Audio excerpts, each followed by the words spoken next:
Hello everyone, welcome to आई दरबार। Inn Express के discussion में आपका बहुत बहुत स्वागत है। आज 3 नवंबर के इम्पॉर्टेंट न्यूज़ को देख लेते हैं। सबसे पहले फर्स्ट पेज पर जो न्यूज़ है, it is related to India's 5 point plan, right. तो कल हमने इस पे डिस्कशन किया था। पंचामृत करके 5 फिर से एक्शन प्लान बनाया है, मोदी जी ने अनाउंसमेंट किया है। और इसके बाद कंट्री को मीथेन के एमिशन को कट करना पड़ेगा, जाहिर तौर पर डीफॉरेस्टेशन को कम करना पड़ेगा, क्योंकि अदरवाइज़ हमारा जो ये टारगेट है उसको हम अचीव नहीं कर पाएंगे। 2030 तक मीथेन एमिशन को 30% तक कट करने का प्लेज लिया गया है, प्लान किया गया है। And another to arrest and reverse deforestation by the same year. 2030 तक ही डीफॉरेस्टेशन को रिवर्स करना है, मतलब फॉरेस्टेशन करना है, ज़्यादा से ज़्यादा पेड़ लगाने हैं 2030 तक। और तभी हमने जो ये टारगेट लिया है और 5 पॉइंट क्लाइमेट एजेंडा को लॉन्च किया है, we can fulfil that in a real manner, right. So methane जो है that is the second non CO2 green house gas, ठीक है। ग्रीन हाउस गैस में मीथेन भी है, CH4, आपको पता होगा। और ये ग्रीन हाउस गैस में कंसिडर होता है। Then the world has agreed to cut down the use of hydrofluorocarbons with which are used in extensively in the air condition ACs में HFC का बहुत यूज़ होता है। इसके लिए कई सारे आपके जो एनवायरमेंटल कॉन्फ्रेंसेस होते हैं वो भी हुआ है, प्रोटोकॉल्स हुए हैं कि मीथेन के एमिशन को कम किया जाए। और ख़ास करके हाइड्रोफ्लोरोकार्बन, देखिए पहले सबसे पहले एक मीना माटा कन्वेंशन हुआ था। अगर आप लोग एनवायरनमेंट में पढ़ेंगे, मीना माटा कन्वेंशन में CFC को टारगेट किया गया था, क्लोरोफ्लोरोकार्बन को, क्योंकि तभी मरकरी वगैरह में, ट्यूबलाइट वगैरह में CFC का बहुत यूज़ होता था। तो उसकी वजह से एक बीमारी होती है मिना माटा डिजीज़, जो जापान में पैदा हुई। उसके बाद ये जो कैसे हम इसके यूज़ को कम करेंगे, इस क्लोरोफ्लोरोकार्बन को कम करेंगे, ये सब काम चलने लग गया। लेकिन उस समय में किसी ने भी HFC पर ध्यान नहीं दिया, हाइड्रोफ्लोरोकार्बन पर ध्यान नहीं दिया। आफ्टर दैट कुछ समय के बाद जब ये पता चला कि AC में यूज़ होने वाला हाइड्रोफ्लोरोकार्बन ये भी काफ़ी ख़तरनाक है, और ये भी बहुत वाइडली रेफ्रिजरेटर, फर्नीचर इंडस्ट्रीज़ और ये ACs वगैरह में इस्तेमाल होता है, और ये काफ़ी डेंजरस है। एंड इसके लिए इसने भी काफ़ी एक अलार्मिंग नोट दिया। तो अब इस पे काम चल रहा है कि इसको कम किया जाए, ठीक है। और इसके लिए which was made under the Montreal protocol, याद रखिए HFC को रिड्यूस करने के लिए जो प्रोटोकॉल साइन किया गया दैट इज़ मॉन्ट्रियल प्रोटोकॉल। इसको बहुत डिटेल में आप लोग एनवायरनमेंट में पढ़ने वाले हैं, बट ये इस बार याद रखिए कि UPSC के एग्ज़ाम के लिए आपका पूरा का पूरा एनवायरनमेंट बहुत इंपॉर्टेंट होने वाला है। बिकॉज जिस तरीके से लगातार रोज़ डिस्कशन इस पे आ रहा है, बहुत ही माइन्यूटली चीज़ों को ऑब्ज़र्व किया जा रहा है, जिस तरीके से टारगेट्स लिए जा रहे हैं, हम कह सकते हैं कि एनवायरनमेंट इस बार के लिए बहुत ज़्यादा इंपॉर्टेंट होगा। और एनवायरनमेंट में ऐसा नहीं कि ऊपर ऊपर से आपको क्वेश्चन पूछा जाएगा, बहुत ही अंदर से क्वेश्चन पूछा जा सकता है। इससे मॉन्ट्रियल प्रोटोकॉल वगैरह है, या कौन कौन से कन्वेंशन हुए हैं, प्रोटोकॉल हुए हैं, किस से क्या एमिशन होता है, ये सब क्वेश्चन आपके लिए इस बार इंपॉर्टेंट हो जाएगा। अगला न्यूज़ है India Israel PM talk cooperation in area of high tech innovation. तो वैसे भी इंडिया और इसराइल का आपस में काफ़ी अच्छा बायलैटरल टाइज़ है, रिलेशन है। हम लोग बहुत जगह पर कॉमन वे में काम करते हैं। तो अभी फिर से टारगेट लिया गया है, चूँकि क्लाइमेट चेंज को काउंटर करना एक एजेंडा है भारत के लिए, और इनोवेशंस भी साथ में देखना है, हाई टेक्नोलॉजी को भी अडॉप्ट करना है। तो इसके लिए इसराइल इंडिया की मदद करने वाला है, इनका आपस में कोऑपरेशन होने वाला है, ताकि जो हाई टेक्नोलॉजीज़ और इनोवेशन के मामले में कोऑपरेशन है उसको और एक्सपैंड किया जाए। और इसके लिए जो आपके इंडियन प्राइम मिनिस्टर हैं और वहाँ से हैं आपके इजरायली प्राइम मिनिस्टर, वो दोनों लोग रेडी हैं इसमें आगे काम करने के लिए, ठीक है। अगला न्यूज़ देखते हैं, क्लीनर रोड मैप। ये आपका आर्टिकल आया हुआ है आज के न्यूज़पेपर में, एडिटोरियल में, cleaner road map GS paper 3, ये भी एनवायरनमेंट में ही है। इसको देखते हैं इसमें क्या कुछ लिखा गया है। ग्लासगोव में जो मीटिंग हो रही है COP26 UNFCCC, इसके बारे में ही लिखा गया है कि क्या आगे का रोड मैप होना चाहिए, कैसा क्लीनर रोड मैप होना चाहिए, right. So a greater sense of purpose among the delegates of the UNFCCC negotiating room. तो आपस में निगोशिएशंस हो रहे हैं, और India is now faced with 130 odd country and fraud issue of the net zero emission। तो emission को zero level पर लेके जाना है। एमिशन किस चीज़ का? ग्रीन हाउस गैसेस का एमिशन, उसको हमें ज़ीरो लेवल पर लेके जाना है। कमिटमेंट साथ में ये भी किया गया कि 1 बिलियन टन रिड्यूस किया जाएगा 2030 तक एमिशन को। ध्यान दीजिएगा 2030 तक 1 billion ton green house gas के एमिशन को कम किया जाएगा, ऐसा प्रोजेक्टेड है। और वर्ल्ड की third largest GHG emitter has committed to an outright scaling down the GHG footprint for the first time. तो थर्ड एमिटर में इंडिया का नाम आता है और इतना बड़ा टारगेट लिया गया है, तो इसके लिए आगे का जो रोड मैप है उसको सही से प्लान आउट करना बहुत ज़रूरी है। This negotiation has been hosted to dissension between the nations or the bloc. India's announcement should set the tone of the more amicable and fruitful COP26. तो कैसे फ्रूटफुल रिजल्ट आएंगे COP26 की, उसका road map कैसा होगा, will discuss that. कि एक decade long approach को यहाँ पे लेने की ज़रूरत है। रीन्यूएबल एनर्जी को और अच्छे से लॉन्च करने की आवश्यकता है, राइट? कि कैसे आप रीन्यूएबल एनर्जी से एनर्जी क्रिएट करने लग जाएं। 2030 that India will ensure 50% of its energy, ये सब टारगेट लिया है इस बार मोदी जी ने कि रीन्यूएबल एनर्जी वो 50% तक अचीव कर लेंगे 2030 तक। यानी आप देखिए इसमें 10 साल भी नहीं है, आप समझिए कि 8 to 9 ईयर्स आर देयर, जिसमें कि हमें 50% तक अपना जो एनर्जी का सोर्स है वो रीन्यूएबल एनर्जी पर लाना पड़ेगा। ये टारगेट है हमारा। पेरिस पैक्ट एम्बिशन बाय 10%, उसको इंक्रीज करके 50% कर दिया गया है। यू कैन इमेजिन कितना बड़ा टारगेट है। And the country has committed to installed capacity of 500 gigawatt. Renewable energy का जो इंस्टॉल्ड कैपेसिटी होगा वो भी 500 गीगावाट का है, जिसको कि आपको मैंने बताया था कि इसको भी बढ़ा दिया गया है। पहले ये 450 था, उससे 50 गीगावाट यहाँ पे इंक्रीज़ कर दिया गया है। ठीक है, ये सब बातें हम लोग डिस्कस कर चुके हैं, इसके बारे में बात हमारी हो चुकी है। And would require better coordination. तो जाहिर तौर पर अब अगर इसे हमें इम्प्लीमेंट करना है तो सबसे पहला जो कीवर्ड आता है that is coordination and cooperation. Coordination करना पड़ेगा किसके साथ? स्टेट इलेक्ट्रिसिटी बोर्ड के साथ। बिकॉज अगर एनर्जी का यहाँ पे कोऑर्डिनेशन है, एनर्जी का टारगेट लिया है हमने, तो इलेक्ट्रिसिटी बोर्ड के साथ कोऑर्डिनेशन करना पड़ेगा। और इसमें जो सरप्लस पावर है उसका सही से यूटिलाइजेशन करना होगा और डेफिसिट वाले प्लेस पर उसको डालना होगा, राइट? मतलब एक बहुत ही अच्छी प्लानिंग जो कि प्रॉपरली मैनेज करे पूरी चीज़ों को। And traditional power to cope with the fluctuations of renewable supply. तो जो भी फ्लक्चुएशंस आ रहे हैं रीन्यूएबल एनर्जी की सप्लाई में, उसको ओवरकम करने की ज़रूरत है। टेक्नोलॉजी एडवांसमेंट ऑब्वियसली चाहिए होगा, बिना टेक्नोलॉजी के कोई काम नहीं होने वाला है। एडमिनिस्ट्रेटिव अप्रोच बहुत अच्छा होना चाहिए सो दैट आपका जो भी ये पावर प्लांट काम करते हैं, ये जो पूरा सिस्टम है इलेक्ट्रिसिटी सप्लाई करने का, उनमें आपस में कैसा तालमेल है, कैसा कोऑर्डिनेशन है, वहाँ पर टेक्नोलॉजी एडवांसमेंट है कि नहीं, एडमिनिस्ट्रेशन कैसा हो रहा है।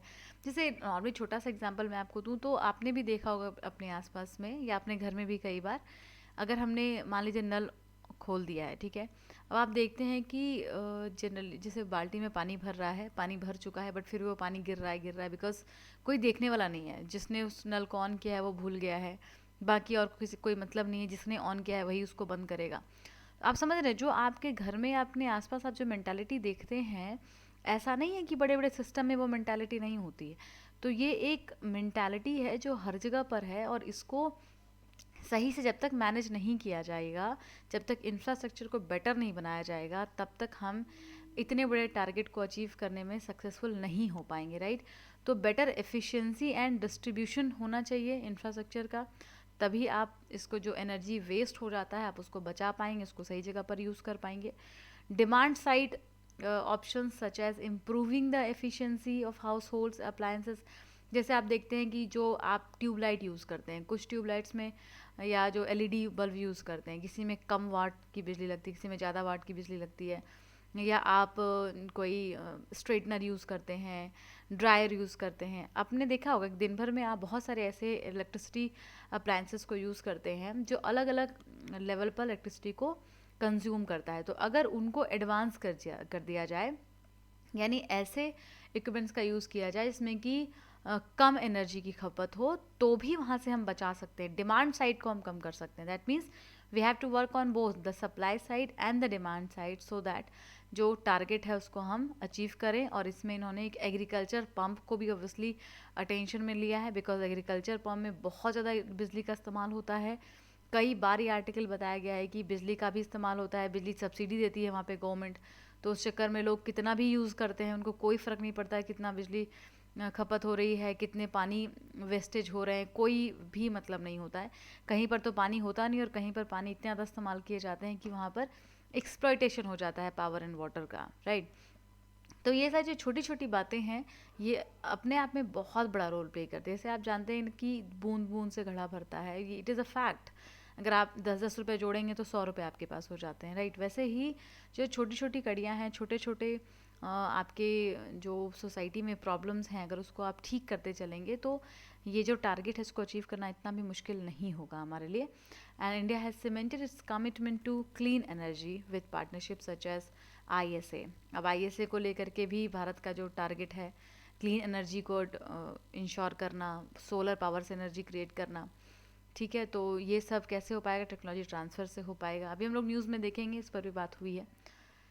देखिए अगला ही न्यूज़ ये बताता है, US ने कहा है $100 billion a year in climate aid for the developing nations is within reach.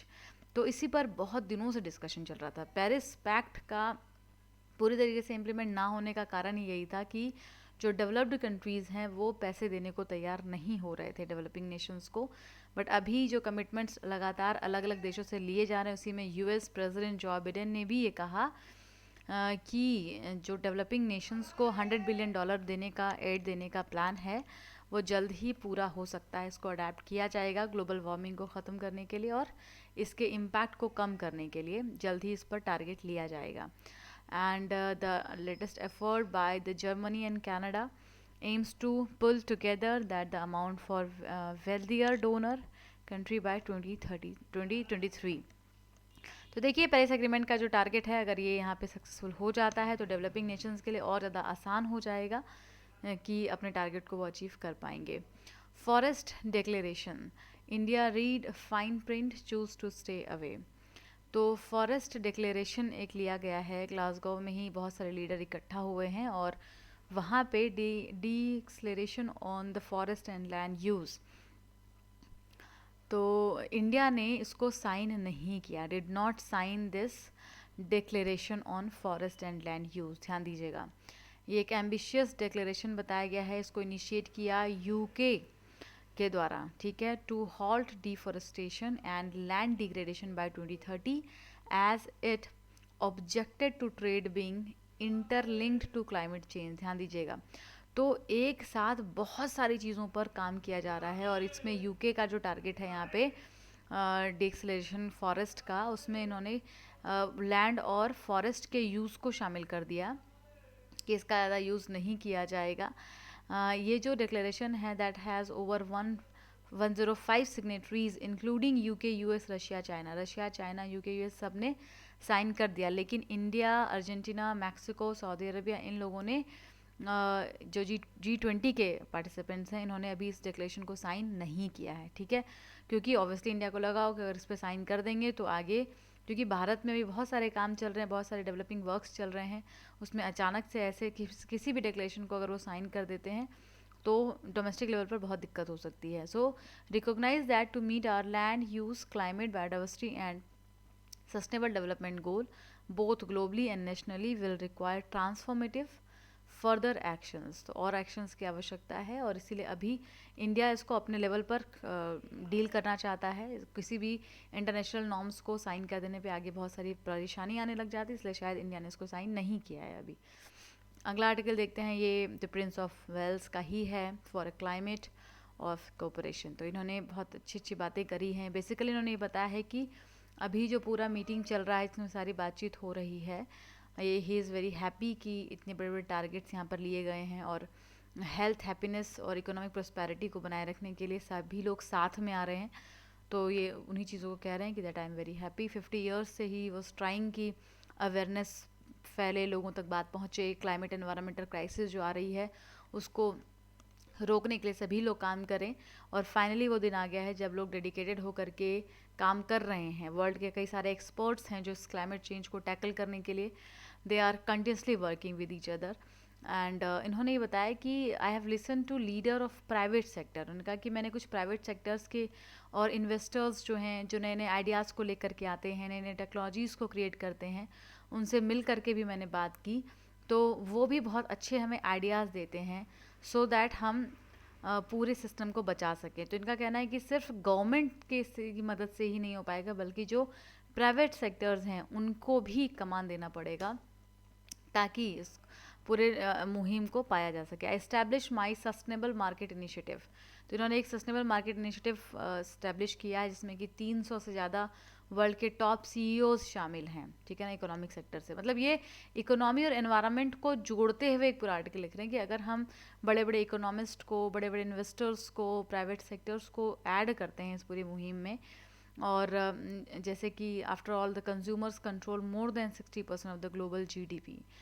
तो यहाँ पे अगर हम नए डिजिटल आइडियाज़ को लाते हैं, मैन्युफैक्चर्ड को लाते हैं, तो उससे वो हमें नए नए आइडियाज़ देंगे और एनर्जी को कैसे कंज्यूम करना है, कैसे बचाना है, ये सारी चीज़ें हम एक साथ मिलकर के कमिटमेंट्स को पूरा कर पाएंगे। Why does this kind of private investment matter? क्यों मैटर करता है? इसका आंसर ये देते हैं कि the while 1.5 degree climate target, a target that will save our forest and farm, our ocean and wildlife, we need trillion of the dollars of investment every year to build the necessary and the infrastructure to create transition system। मतलब आपको अगर पूरा ये system create करना है, आप 1.5 degree से कम रखना चाहते हैं ग्लोबल टेम्परेचर को, तो हमें फॉरेस्ट सबको, वाइल्ड लाइफ सबको सेव करना होगा। और ये जो टारगेट है हमारा, इसके लिए हमें बहुत सारे पैसों की ज़रूरत पड़ेगी, ट्रिलियंस ऑफ डॉलर्स की हमें इन्वेस्टमेंट की आवश्यकता पड़ेगी, जिसको कि हम प्राइवेट सेक्टर के बिना अवेल नहीं कर सकते। इसीलिए दूसरा इन्होंने बोला कि need of the correction of miss alignment across the institution, regulatory and the legal framework. जो तीनों इंस्टीट्यूशन हैं, इंस्टीट्यूशन, रेगुलेटरी इंस्टीट्यूशंस जो हैं, लीगल इंस्टीट्यूशंस और प्राइवेट सेक्टर्स, इन सबको एक सही तरीके से काम करना होगा। मिस कम्युनिकेशन, मिस अंडरस्टैंडिंग जो है वो सही पार्टनरशिप को आगे नहीं कंटिन्यू कर पाती है। इसीलिए multilateral banks, private sectors, investors, इन सबको साथ आकर के काम करना पड़ेगा। And finally businesses leaders tell me that beyond multilateral development banks and there is an urgent need to explore how the G20 can develop a mechanism to provide sovereign risk guarantees that would help release a vast sum of money required to make this private and public realities। ठीक है, तो इन्होंने वही private sectors को भी include करके और investment लाने की बात कही है। तो आज के लिए इतना ही करते हैं। Thank you so much and I wish you all happy Diwali. तो कल हमारा डिस्कशन नहीं होगा, ठीक है, will start it from day after tomorrow, ठीक है, उसके बाद हम लोग स्टार्ट करेंगे। तो आज के लिए इतना ही। Thank you so much, keep studying.